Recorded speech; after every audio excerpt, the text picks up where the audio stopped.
In a town called Amafo, there lived a beggar known only as Musa. People pitied him as he sat daily at the marketplace, asking for alms. Dressed in tattered clothes with an old wooden staff, he always wore a wide, creepy smile that unnerved the more observant people. Little did they know that beneath his pitiful appearance lay dark intentions. Each coin dropped into his hand was not just for survival.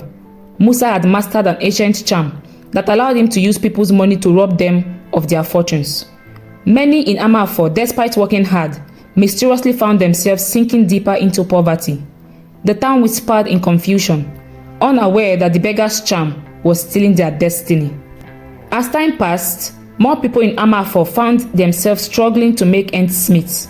The fishermen's nets came back empty, and the market women lost their customers. Even the town's wealthiest merchant, Chief Obina, saw his fortune dwindle for reasons he couldn't explain. Yet, Musa seemed to thrive.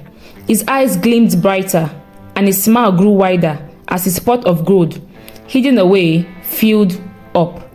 Rumors began to spread, but no one dared to accuse the beggar openly. After all, who would believe that a mere beggar held such power? But those who watched closely noticed that anyone who gave Musa a coin seemed to encounter sudden misfortune. One day, a young woman named Ada, known for her sharp intuition, visited her grandmother in the nearby village. Her grandmother, a well-respected herbalist, told her of a dark charm that could turn people's fortune into wealth for someone else. The description of the charm sounded creepily familiar to what was happening in Amafo. Ada returned home, watching Musa from a distance. The more she observed, the more she realized something was wrong. She noticed how he seemed to glow with an unnatural aura each time someone handed him money. Ada decided it was time to investigate further. She waited for him one day as he left the market in the night and headed towards the forest. She kept following him with very sharp gaze, but when Musa got to the entrance of the forest, he disappeared. Ada was shocked to the bone. She was now very sure that Musa wasn't an ordinary beggar. Confused and not knowing her next line of action, Ada confided in her friend, Chinedu.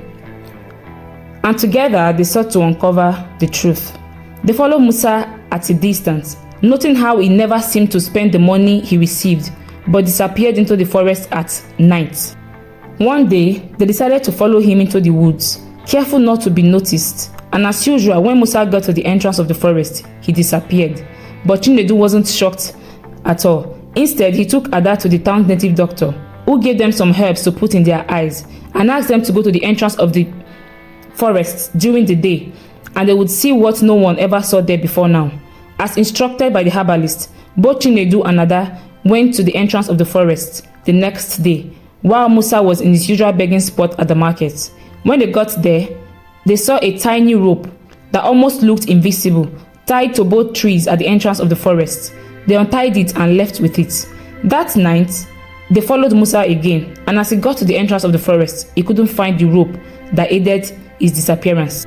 It was then that he became aware that someone was keeping an eye on him, and that it was time to relocate to another place.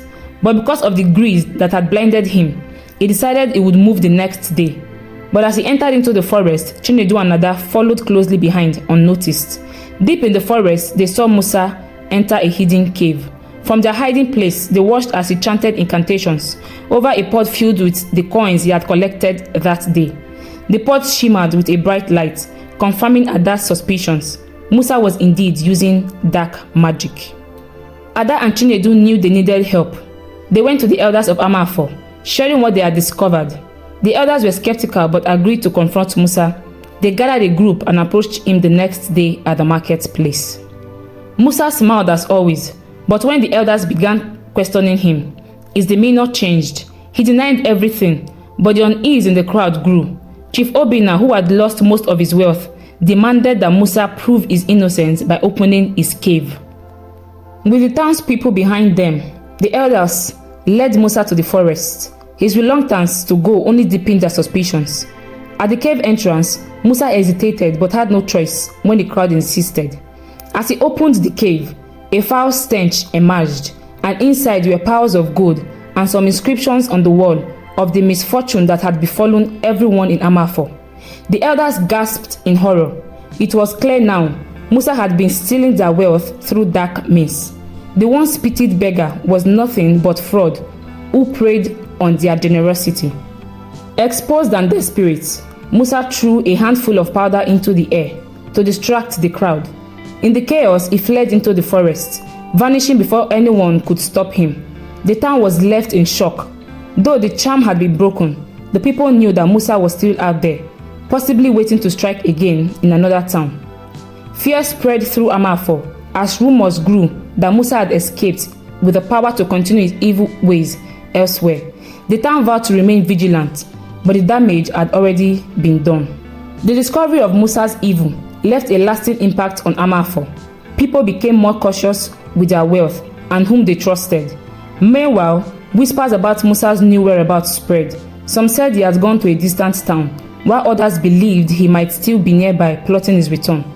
Musa had indeed fled into a distant town called Akani. There he adopted a new identity and continued his begging acts. This time, he was even more careful. Knowing that his downfall had almost cost him everything, he started small, avoiding any noticeable fortune, while slowly rebuilding his wealth using the same dark charm. In Akani, the people were kind, and it didn't take long for Musa to start influencing their lives with his magic. As before, the town began to experience unexplained poverty, but no one suspected the old beggar who sat quietly in the marketplace. As Musa's wealth grew, so did the suffering of Akani's people. He used the same charm, taking people's destinies for his own gain, but this time he was more cautious, spreading his fortune across different hideways by buying properties in other villages using a false name and moving frequently to avoid suspicion. And so it is said that he continued moving from place to place, acting like a beggar and causing misfortune to unsuspecting givers. Moral lessons. 1. Evil often disguises itself in familiar forms, waiting to strike when least expected. 2. Justice may not come immediately, but it will catch up to those who do wrong. 3. Not everyone who looks helpless is truly in need. Beware of whom you trust with your generosity. Kindly subscribe to my YouTube channel for more enticing stories like this.